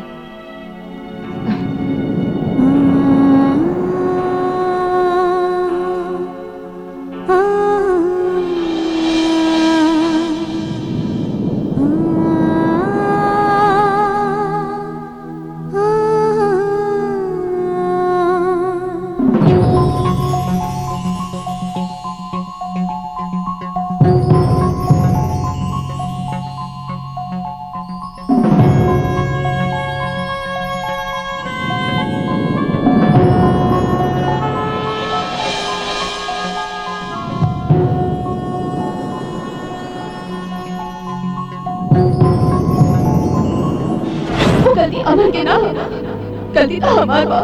आजा आजा अमर, अब हमार जिंदगी बन चुकल बाड़े, हम उनका बगैर ना जी सके। आप तो जिंदगी भर साथ रहे के हरी झंडी मिल गई बा।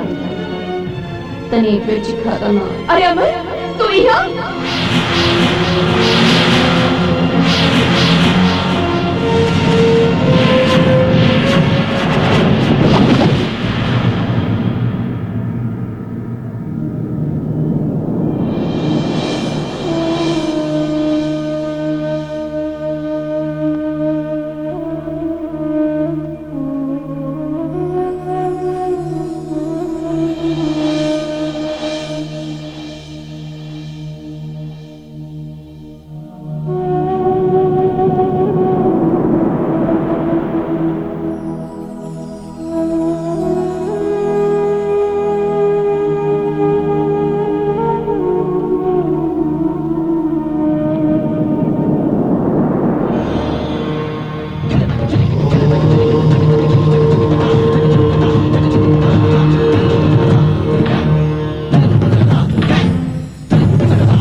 अरे अमर कहाँ खो गल रहला?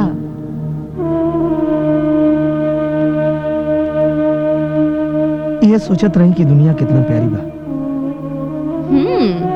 और हम? तू तो दुनिया से भी प्यारी बाड़ू।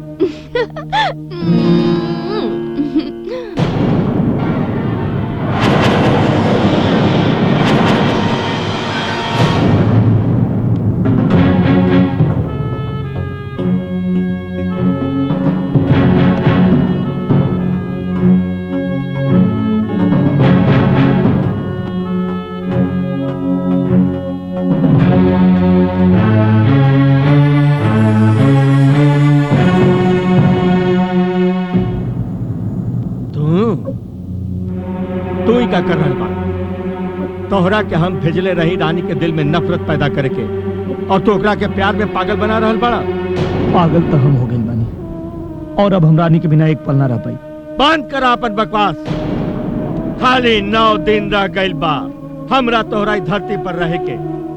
एकरा बाद पर लोग जाए के बाद याद बा? याद बा, अच्छी तरह याद बा। लेकिन हम ही फैसला कर लेले बानी कि रानी के हम अपन बना के रहब। कहा तू स्वार्थी हो गइल बाड़ा चित्रुस। स्वार्थ में इतना अंधा हो गइल बाड़ा कि तू भुला गइल बाड़ा कि रानी तोहरा से ना अमर से प्यार करेली। अरे तू तो खाली खड़ा होके इंसान के मौत देखे वाला एक दूत हवा। तू का जन्म प्यार के मतलब हम जान चुकल बानी चौधरी साहब, और अब हमरा मन में रानी के प्यार के बीज पनप चुकल बा। ओके विशाल वृक्ष बने से केहू ना रोक पाई। लगाम लगावा चित्रुस, अपना भावनाओं के रथ पर लगाम लगावा, न तो नफरत के खाई में गिर जाइबा। नफरत के खाई में? हाँ, जौना दिन रानी के तोहार असलियत मालूम हो जाए ना, वही दिन तोहरे खातिर ओकरा दिल से सौंसे प्यार नफरत में बदल जाए। एक बात याद रखिए, इंसान खाली इंसान से प्यार कर सकेला, कौनो दूध से ना। कौनो दूध से ना, कौनो दूध से ना, कौनो दूध से ना। हे ईश्वर, हे सर्वशक्तिमान, मुझे दर्शन दो प्रभु। मेरी विनती सुनो, मैं आपसे विनती करना चाहता हूं। क्या कहना चाहते हैं? हे प्रभु, सर्वशक्तिमान हैं आप, पूरी दुनिया के मालिक हैं आप। सभी रिद्धियां और सिद्धियां आपके सामने हाथ जोड़े खड़ी रहती हैं। मैं आपसे कुछ विनती करने की अनुमति चाहता हूं प्रभु। क्या कहना चाहते हैं? आप सबकी मनोकामना पूर्ण करते हैं प्रभु।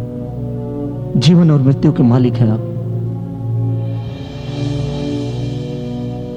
मैं इंसान बनना चाहता हूं, मुझे इंसान बना दीजिए।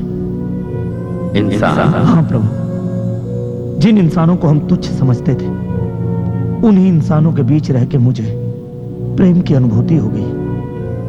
इसीलिए मैं इंसान बनना चाहता हूं। ये असंभव है। आपके लिए क्या संभव है प्रभु? आपके इशारे पे तो सृष्टि का चक्र चलता है। मेरी विनती स्वीकार कीजिए प्रभु। नहीं, तुम जीवन और मृत्यु के बंधन से मुक्त हो। तुमने देवदूतों की मर्यादा भूलकर एक इंसान का शरीर धारण कर लिया, जिसकी वजह से तुम्हारे अंदर मृत्यु रूप के माया जाल का वास हो गया, और यही कारण है कि तुम अपना विवेक खो बैठे हो। नहीं प्रभु, मानव का शरीर धारण करने के पश्चात ही मेरा विवेक जागृत हुआ है, और तभी मुझे पता चला कि जिसको हम मोह माया का कपट जाल समझते हैं, उसमें प्रेम जैसा महासुखदायी आनंद भी उपलब्ध है, और उस सुख का रसास्वादन हम कर चुके हैं प्रभु, और अब हम पूरी तरह इंसान बनना चाहते हैं। तुम्हारी ये मनोकामना पूरी नहीं की जा सकती, क्योंकि तुमने सृष्टि के नियम का उल्लंघन किया है। तुम्हें इसकी सजा मिलेगी। सबसे पहले तुम्हें जो कार्य सौंपा गया है, उसे पूरा करके आओ।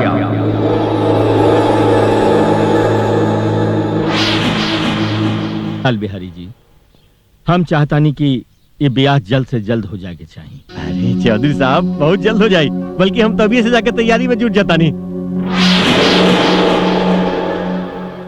आप बिल्कुल चिंता न करी। जी बाबूजी।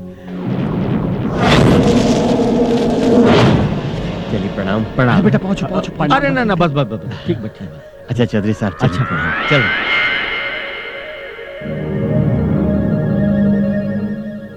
ये आप क्या करते हैं चौधरी साहब? आपके पता बा कि ये दोनों अमर के कातिल हमें।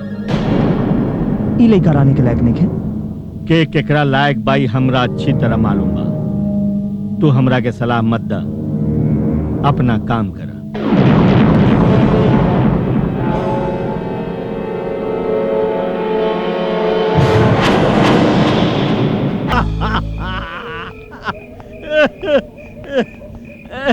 बेटा मजा आ गया, बहुत मजा आ गया, बहुत मजा। रानी के साथ तुम्हारा ब्याह तय हो गई ना, हमारा तो सपना सब सपना पूरा हो गया। बेटवा अब ससुरा तू भी खुश और हम भी खुश। हाँ बाबूजी हाँ चलिए बाबूजी गाड़ी स्टार्ट करें चले। अरे जियो रे रानी रानी गाड़ी बढ़ा। चल गाड़ी रे बाबूजी लागत है तोरा के नशा ढेर चढ़ गया। अजब 11 बार तो लगावा। अरे गियर लगा ले वानी देख देख देख ससुर न चलाता गियर वो लगावे से न चलाता पता नहीं कहां अरे ससुर टायर तो नाचत रहो लेकिन गाड़ियां नहीं के पड़त रे। अरे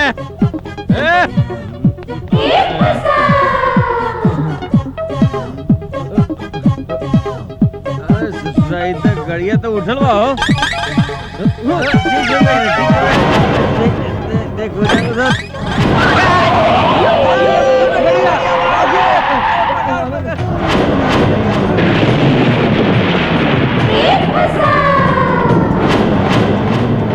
बेटा अरे हम तो ससुरा बाहर बानी रे गाड़ियां क्या चला बता। हाँ बाबूजी गाड़िया में क्यों लेके इस साली चौरात कैसे भी आओ।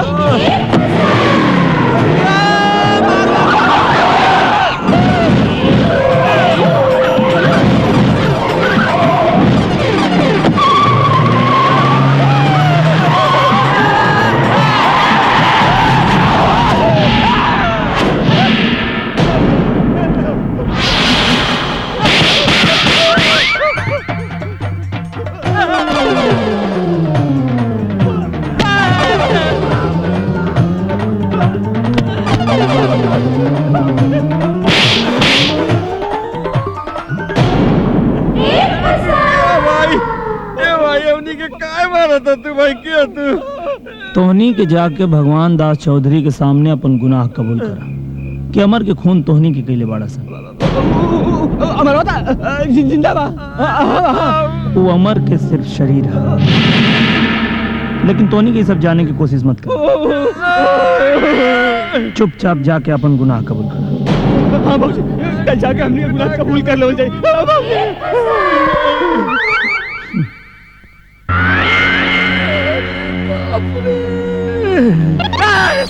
अचानक आ गई आवाज देवे की चाहिए कि तोरा।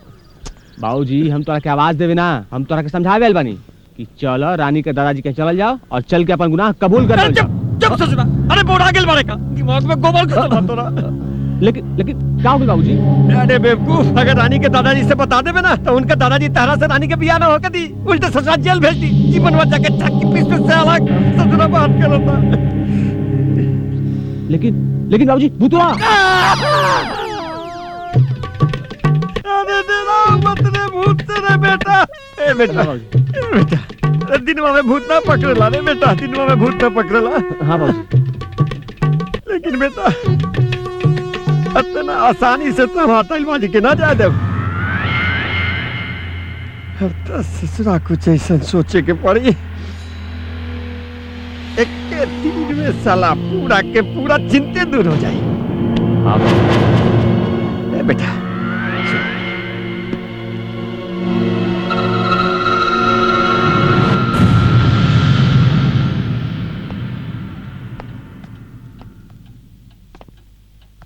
अरे आप और यहाँ का बात बा। हम बड़ा सोच विचार के बाद ये नतीजा पर पहुंचल बानी चित्रुस कि तू अमर के शरीर कहीं छोड़ा बा। शरीर छोड़ाई एकरे अलावा कोनो दूसरा रास्ता नहीं है। जब तक अमर के शरीर यहाँ रही तब तक कोई न कोई बखेड़ा होत रही और हम रानी के ब्याह में कोनो बखेड़ा नहीं चाहत। लेकिन जब अमर के बारे में रानी पूछी तब का जवाब दे। ये सोचल हमार काम है चित्रुस। तू खाली उतने कर जौन हम चाहता नहीं। तू अगर हमार और रानी के भलाई चाहता रह तो अमर के शरीर कहीं छोड़ा समझला।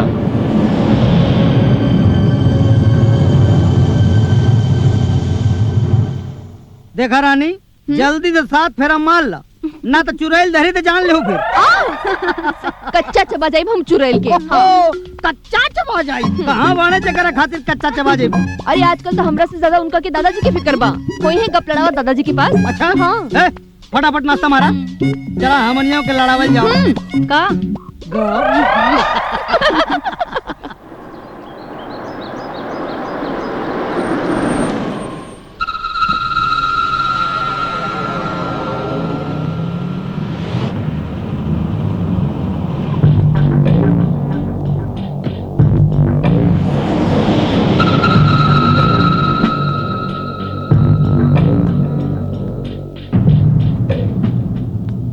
अमर कहाँ बाड़े?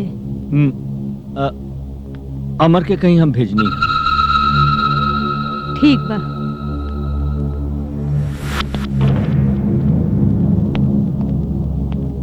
प्रणाम दादाजी। अरे रंजीत, खुश रहा। तू यहाँ का बात बा? बाबूजी आपके फौरन बुलौली हैं। हमके फौरन बुलेनी है? का है? दादाजी अमर बाबूजी के पास बैठल बा, जल्दी चली ना तो अनर्थ हो जाई। अमर ओझा बैठल बा? अब चल चलिए।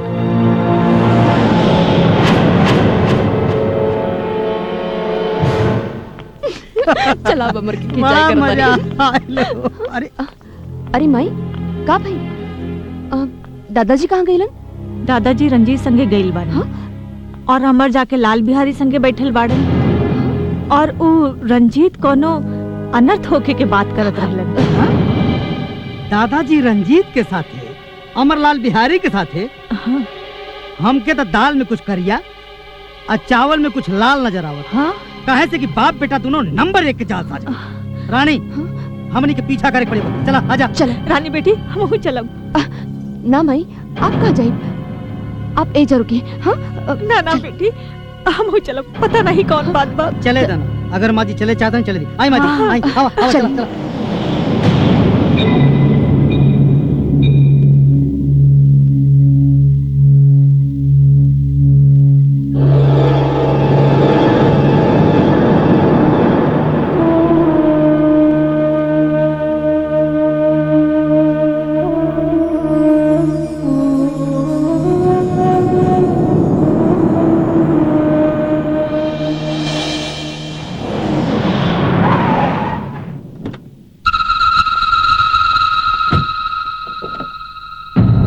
आई दादाजी।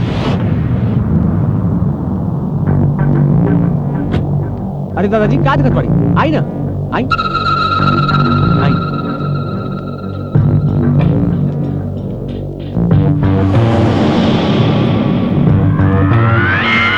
आई आई चौधरी जी।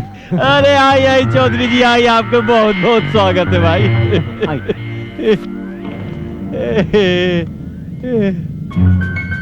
अरे इधर उधर का देखते भाई, ये हमारा असल रूप है, बाकी सब नकली रहे।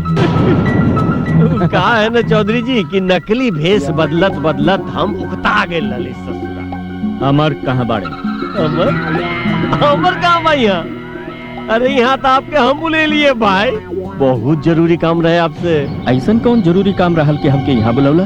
नैन लड़ जाई है तो मनवा माँ कसक होइबे करी। अरे सब लोग कहाँ बा? क्या हा? अरे बेवकूफ, तोरा से पूछे तानी कहाँ बा सब लोग?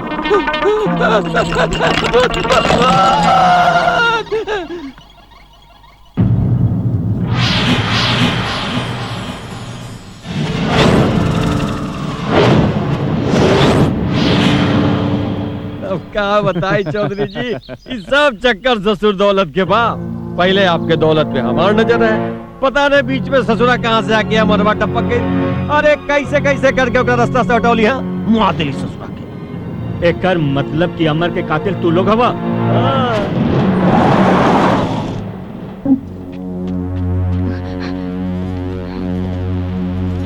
अरे ये तो गाड़ी रंजीतवा कहो। एकर मतलब दादाजी और अमर दोनों नहीं बने। हाँ अब चल। अच्छा अभी आप एक काम करी चौधरी जी, ये पेपरवा पे ना आप साइन कर दो। अपन सब जमीन जायदाद हमरा बेटवा के नाम लिख दी। अरे तब बे ना आपके बेटी जाके खुश रही एक साथ। तू का समझला कि तोहार गुंडा से डर जाए? तोहरा के तब फूटी कौड़ी न दे और तोहार बेटा से तो अपना पोती के बियाह कबो न करब।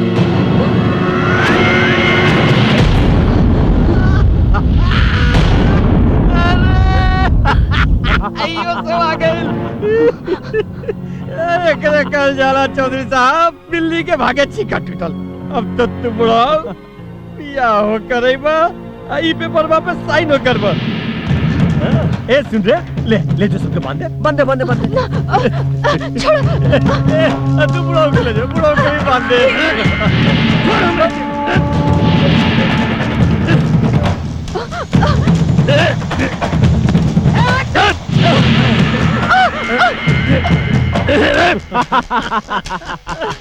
बेटा, अरे देख रे पुतोहियो आ गई लो। ओकरे लगे जो जाके बनाओ, ओकरे शादी खातिर राजी कर। जी बाबूजी।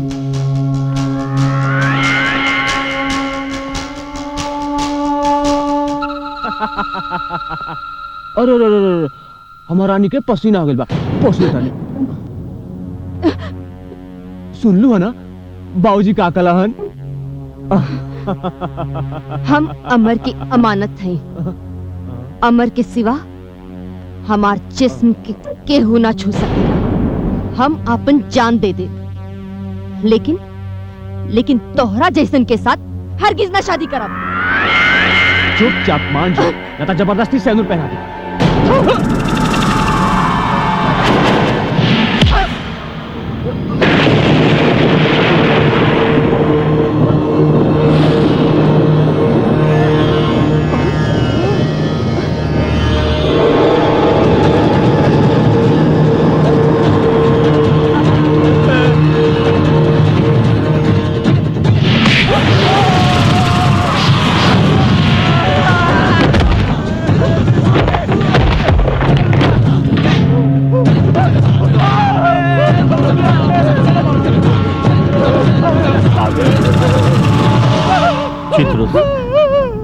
हमसे बहुत बड़ गलती हो गई चित्रुस की हम तो हर बात ना मनी। इन नीच निकम्मा के साथ हम अपना पोती के ब्याह कब्बो न करब। अगर रानी के प्रति तोरा दिल में जरा भी प्यार बा तो तू रानी के रक्षा कर चित्रुस, रानी के रक्षा कर।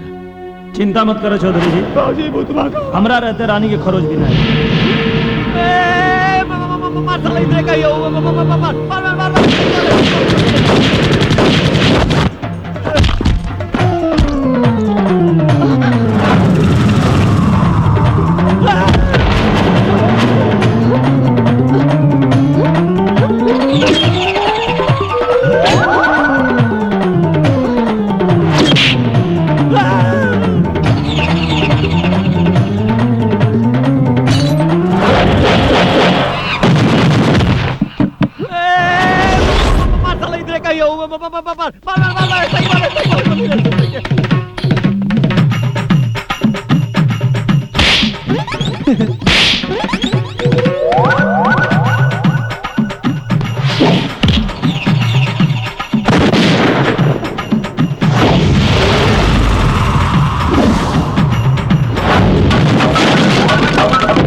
जहाँ बाड़े रुक जो ना तो माई के काट दे।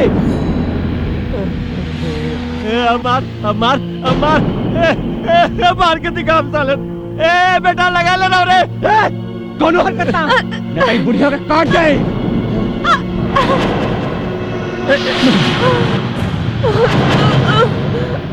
अरे हमारे साले की तरह तू। हे भगवान, हे प्रभु, हे जगत अभियंता, मेरी फरियाद सुनो प्रभु, मेरी फरियाद सुनो प्रभु। अब क्या हुआ? मुझे अमर की आत्मा वापस चाहिए प्रभु।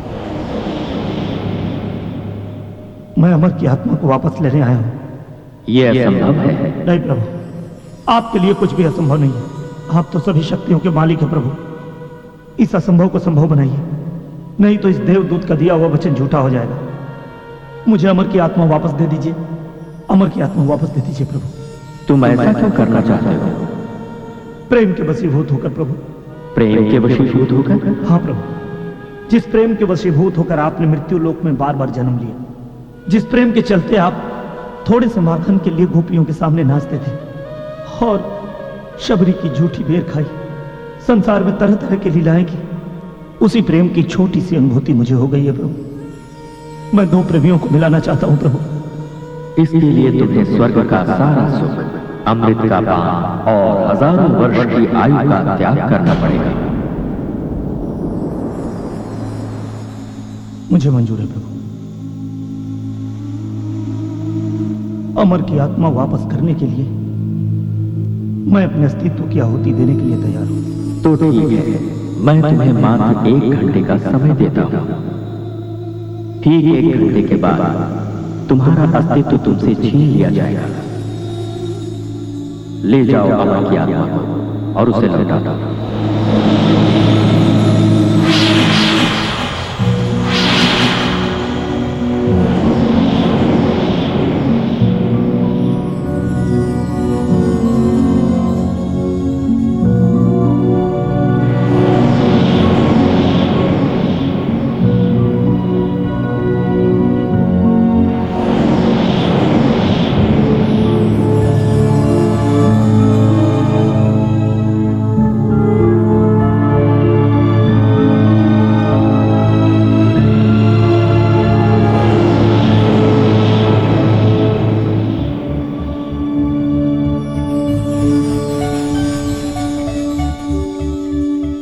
अमर की आत्मा, तुम कहां हो? मैं यहां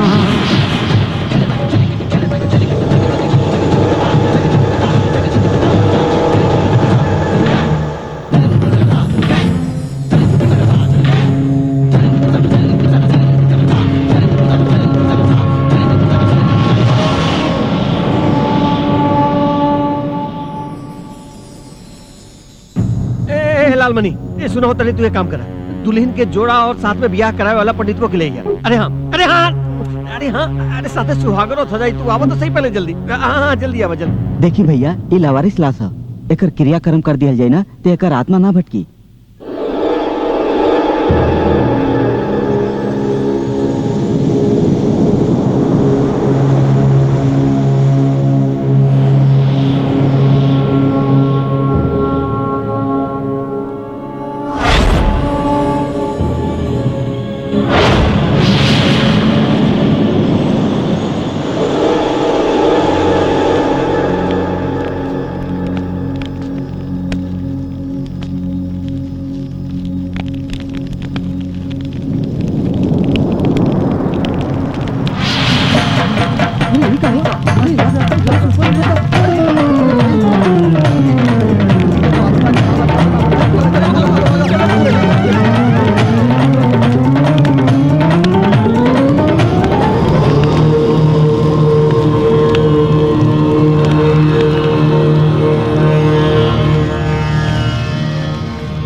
हम यहाँ कैसे आगे नहीं? हमारा एक्सीडेंट तो रोड पे भइल है। जल्दी से पुराना गोदाम में पहुंचो। क्या बड़ा तू क्या करवा चाहिए? ये सब जाने खातिर अभी बहुत समय बा। फिलहाल तो माई चौधरी और रानी की जान खतरा में बा। जल्दी पहुंचो पुराना गोदाम में। गोदाम? ए पंडित बा, जल्दी जल्दी तैयारी शुरू कर, ससुरा कभी आ सकेला भूत। अरे हमने के कितना देर होगा था, हम कब तैयार होके जाए? अरे सबर कर बू, हम कब तैयार होके जाए?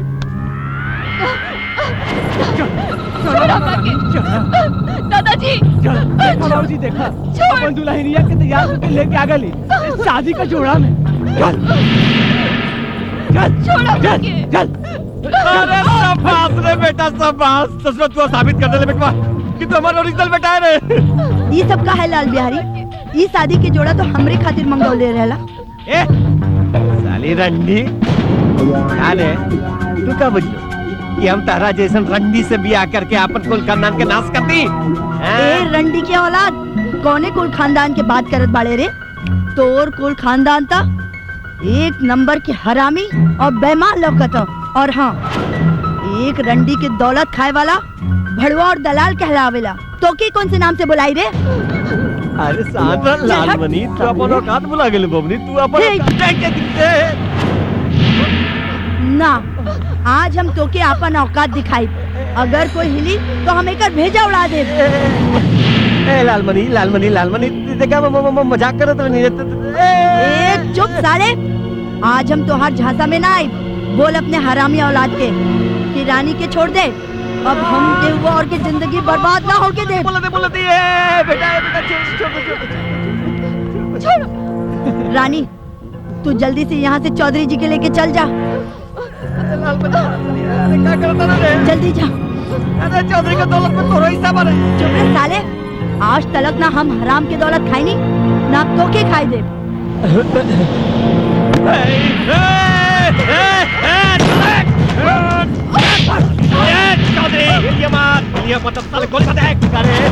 साली रंगी, तू साली शेर के मुंह से शिकार छीनल चाहत रहे। साली शेर और तय भड़वे, तय तक कुत्ते से भी गए गुजरल बाड़े। आगू साली हरामजादी।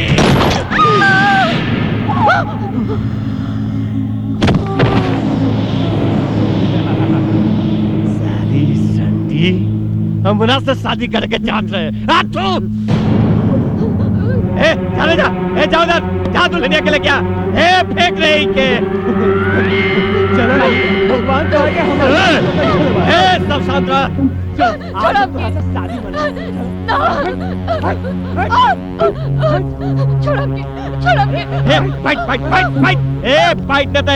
ओकरे जैसन मार दे बुढ़ो के भी गोली। ना बेटी, तू हमरे मौत के परवाह मत करिया, बाकी एक कमीना से बियाह मत करिया। पंडित मंत्र पढ़। हरि ओम मंगलम भगवान विष्णु मंगलम गरुड़ध्वजा मंगलम कुंडली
चित्रोस, तुम्हारा समय अब पूरा हो चुका है।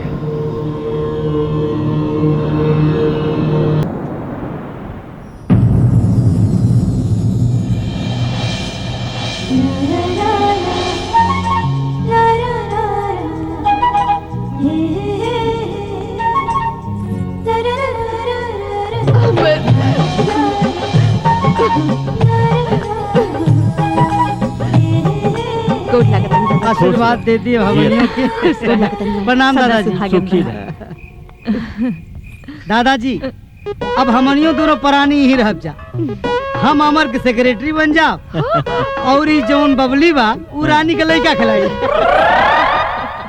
अच्छा तू लोग अब चल चल आओ आओ आओ चला हो चला चला चला आवा आवा पंडित जी खूब प्रसाद छिड़कत हवे।